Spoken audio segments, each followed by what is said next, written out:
లక్ష్మక్క, ఈసారి నేను ఇచ్చే గోళీలు వేసుకో, నువ్వు రాళ్ళు తింది అరిగిపోతాయి.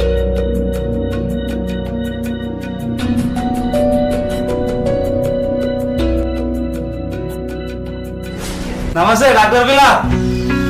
చెప్పు, ఏం కావాలి? నువ్వు అసలు డాక్టరేనా? నువ్వు అసలు డాక్టరేనా? ఏంది అట్లా అడుగుతున్నావేంది? మరి పేషెంట్ వస్తే ఏం కావాలంటున్నావు? నీకు కావాల్సిన ట్రీట్మెంట్ ఇక్కడ దొరకదు, వైన్స్కో.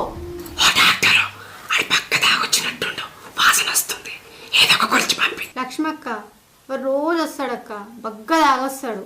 నీకు ఎన్నిసార్లు చెప్పాలే నేను ఇక్కడ మొగళ్ళకు చూడని, పోయి వేరే దాకాలో ఉంచుకోపో. ఏ డాక్టరు, నువ్వు నన్ను చూడకపోతే మా ఊళ్ళో దాకా నడవనయ్యా.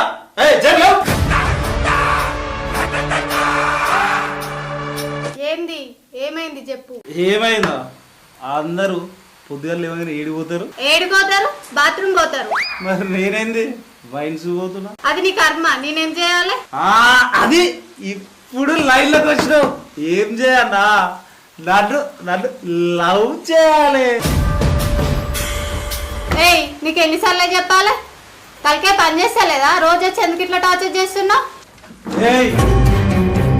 నన్ను లవ్ చేస్తేనే ఈ ఊళ్ళో దావకాన్ని నడవాలి, లేకపోయింది అనుకో దుకాణం అయితే అర్థమవుతుందా?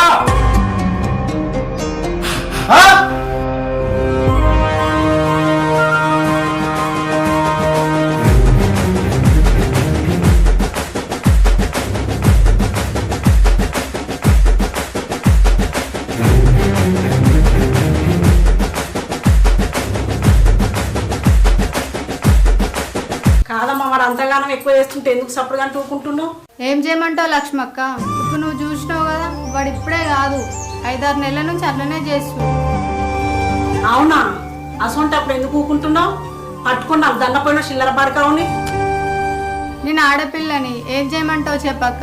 ఏమన్నా గట్టిగా మాట్లాడితేనేమో ఊళ్ళో నుండి హాస్పిటల్ తీసేపిస్తా అంటున్నాడు. నా బతుకు తెరివే ఇది కదా అక్క. ఆడపిల్లవైతే దేంట్లో తక్కువరా నువ్వు?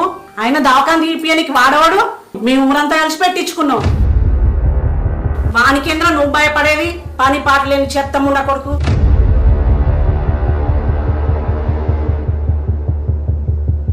అవ్వయ్య పెడుతుంటే తింటుండు, తిరుగుతుండు. వాడికేం తెలుసు ఆడపిల్ల విలువ? ఇంకోసారి వాడు వచ్చి సతాయించిండు అనుకో, ఈ సంసూది సచ్చి ఊరుకుంటాడు, పీడ పోతాడు.